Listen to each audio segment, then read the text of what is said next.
Usually, before I go shaking my tits for the press, I like to go see how the professionals do it.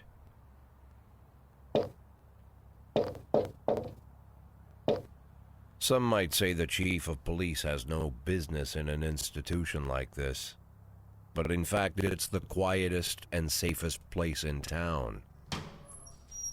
You won't run into any reporters, nobody gets into any fights, nobody drinks too much, nobody even raises their voice. The place is owned by an elderly gentleman who knows how to keep things under control. That's why I never invite my friends here. I wanted to make an exception for my 60th birthday, but most of my colleagues are young enough to be my sons, and they'd rather just hire prostitutes. Why stare at some boobs when you can take the whole package for yourself? But there's none of that in our club. Even looking too long is considered indecent. You can get an occasional glimpse, like by accident. The rest of the time you just pretend that you're immersed in conversation, or just come by for a drink.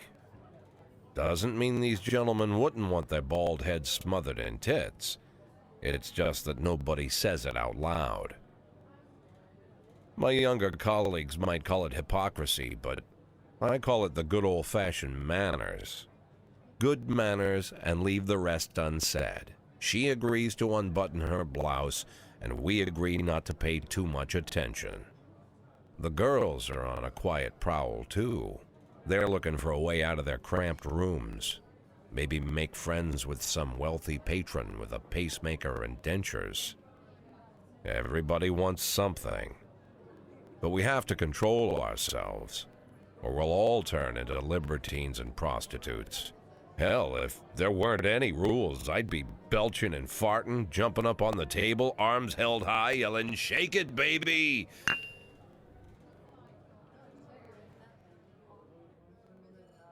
No idea how I got so barbaric.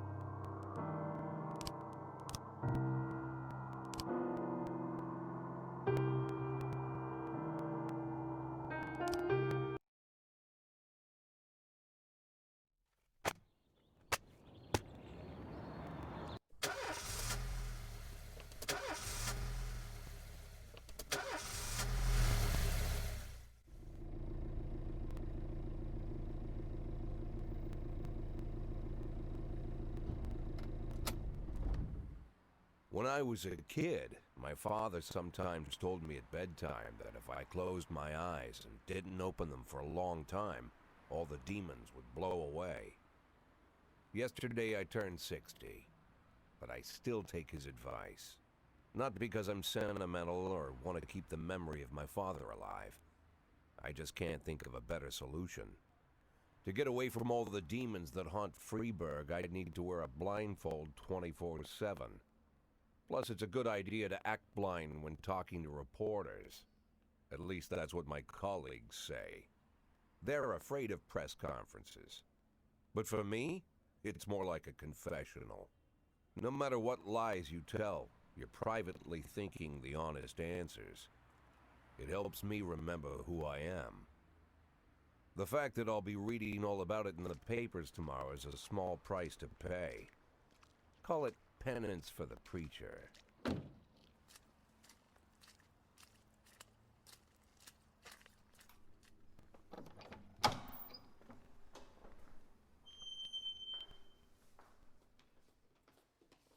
This is the first time I'm afraid of those answers my mind has given me. Not because I'm mad I'm losing my job. Though it's true, I'm mad as hell.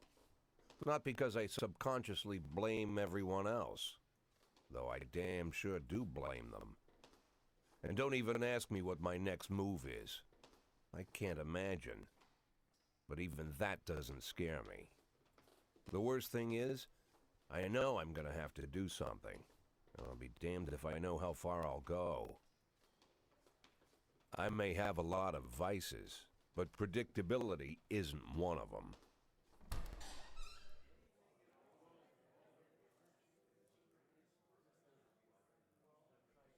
I learned a long time ago how to drive away the swarming demons. But what do you do when they're trying to rip your soul from your skin? Shutting my eyes tight as I can. The best solution remains the same: play blind. I just hope the reporters think I was blinded by the camera flash.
How's the back today, Mr. Boyd? Same as usual. How did the press conference go? You can read about it in the newspapers tomorrow. Don't let anyone in. Even Mr. Kendrick? Especially Mr. Kendrick.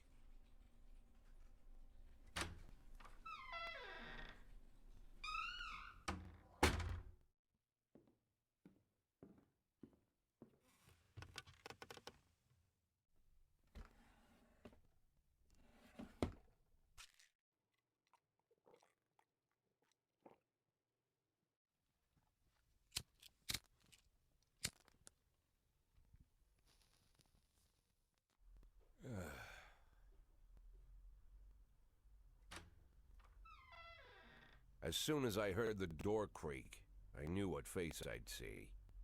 When I tell Emma not to let anyone in, there's only one man it could be. Rude, arrogant, no warning. That's Mayor Rogers in a nutshell. White summer shoes, white socks, white shorts, white polo shirt, and the white smile of a hungry shark. Mayor Rogers enters...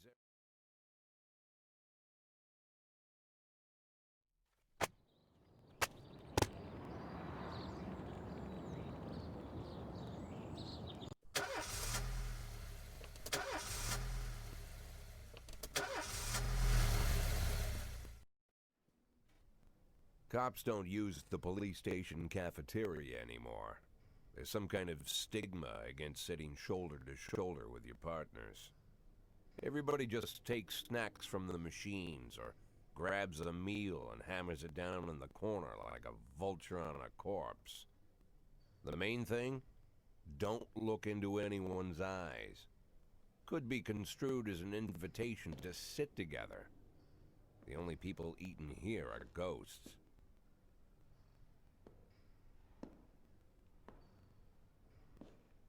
My deputy, Francis Kendrick, he recently became one of those ghosts. The subject of one of the most devastating corruption scandals in the history of Freeburg. No evidence to support the accusations, but everyone knows Kendrick's days are numbered. I need that file I asked for. Needs to be ready tonight.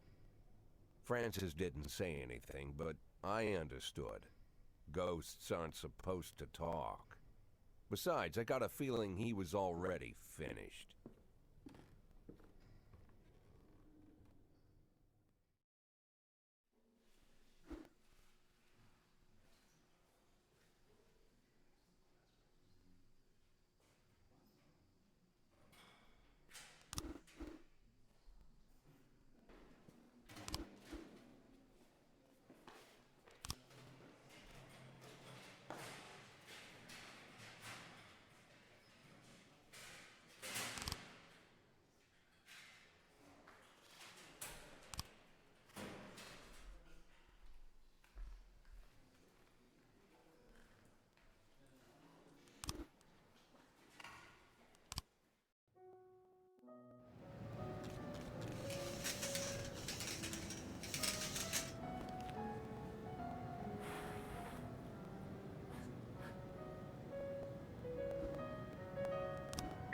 110B in progress.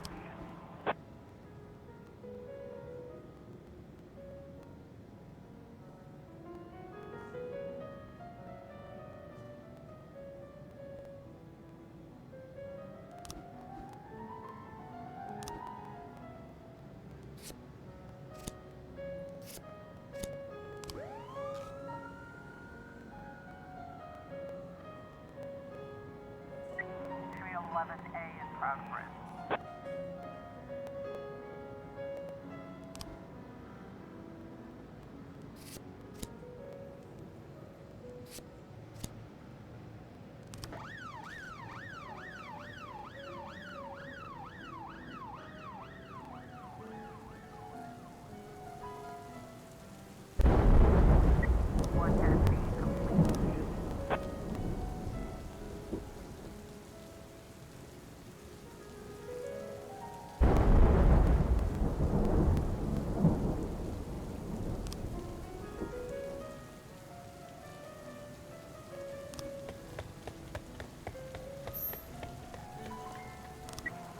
11A complete.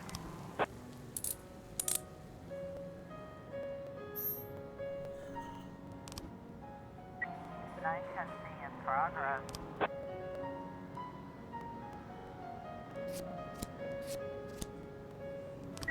311A in progress.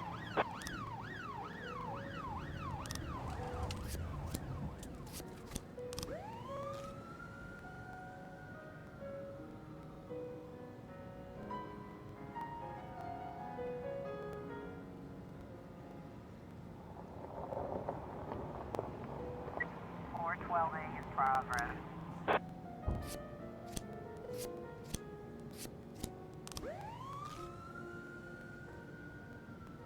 Officer on scene. Looks like we have a situation here.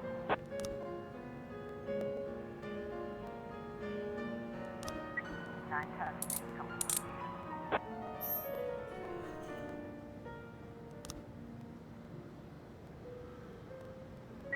311A complete.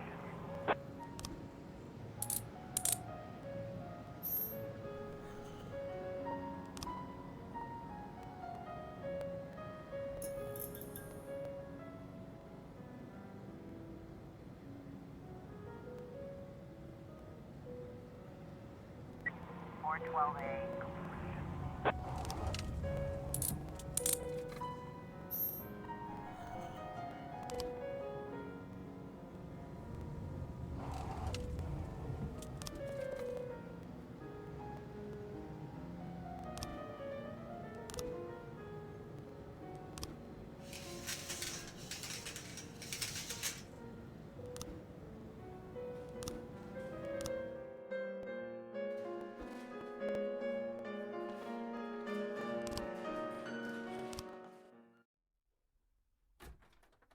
Used to be, when I asked Kendrick to stay late at the office, he liked to grumble and crack wise. Nowadays, he doesn't have the strength for it. Slumped shoulders, blank stare, wrinkled skin. The past few weeks, I don't hardly recognize my old friend.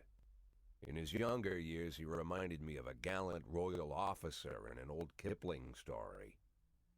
Kendrick isn't just crumbling under the weight of the public pressure, but from the shame of it all. Internal Affairs raided the library he inherited from his grandfather, hoping they'd find buckets of cash stashed in the pages. Heard about the look on his face, the fearless policeman standing helpless in horror. I've known Francis for 30 years. The past 20 years he's played loose with the law. And I know that at a certain point, every stolen dollar brings more misery than anything else. Probably sounds crazy, but I sympathize with the guy. What can I do? Your friends are your friends, and these are the waters we swim in.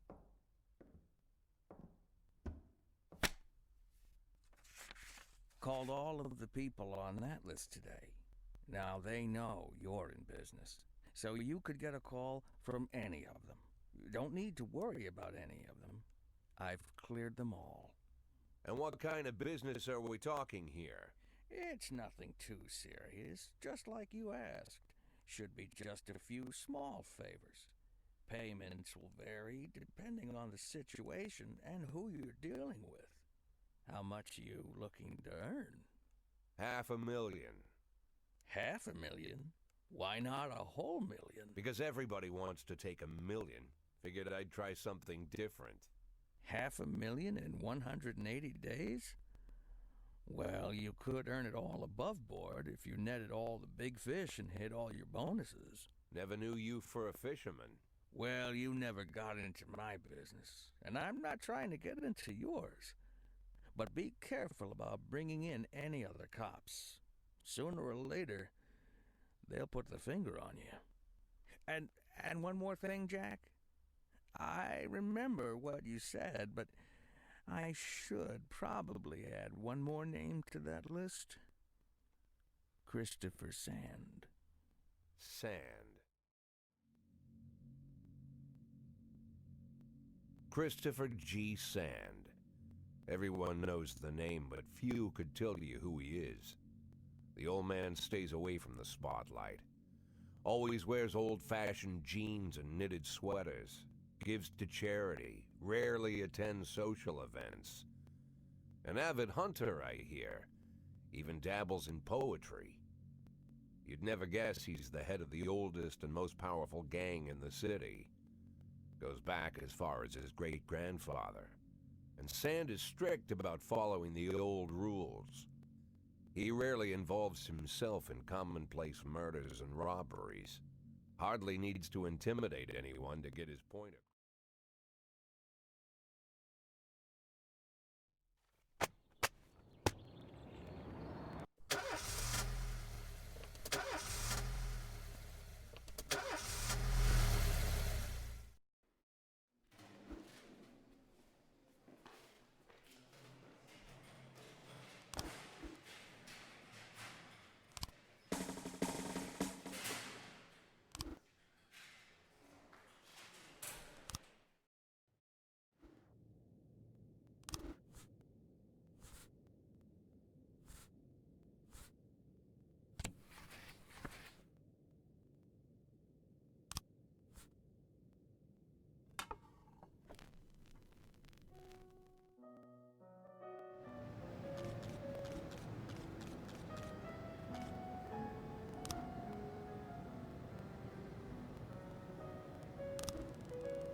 In progress.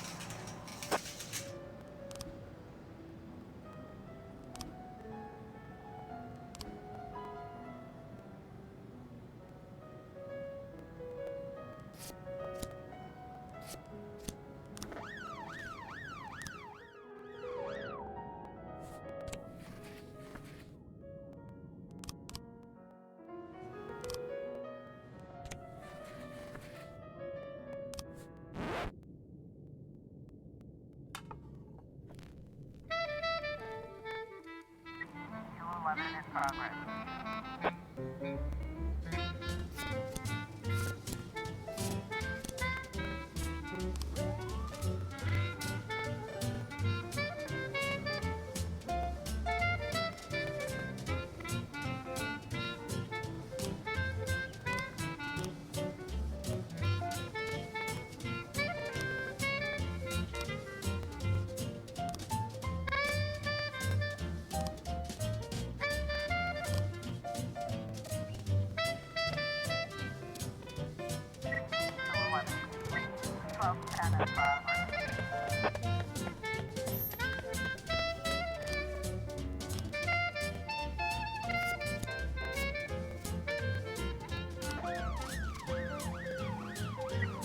You may prefer a blonde or brunette. I'll take tangerine. Now that we've met, I'll get sweet ginger green. That is for danger, so I'm told. I know just what they mean. Gotta be bold, the whole sweet ginger green. She's sweeter than Sue and Georgia Brown beats Lulu too when she's back in town.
Looks like we have a situation.